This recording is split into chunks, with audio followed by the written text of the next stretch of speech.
नमस्कार शेतकरी मित्रांनो, स्वागत आहे शेती मित्र तुषार या यूट्यूब चॅनलवर.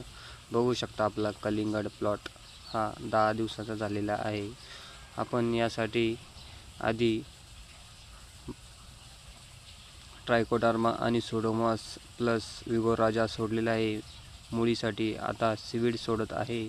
बायोविटा याने आपल्या टरबूजा या पिकात काळुकी आणि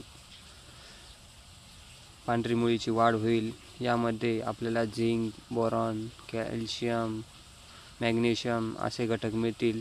याने आपल्या टरबूज पिकाची चांगली जोमदार वाढ आणि फुटवे चांगले होईल आणि काळुकी येईल. तसेच मुळीसुद्धा चांगली होईल. बघू शकता आपला प्लॉट हा 10 दिवसाचा पूर्ण झालेला आहे. आपण यासाठी बायोविटा हे सीवीड सोडत आहे. याने आपल्या मुळाची चांगली वाढ होईल. धन्यवाद.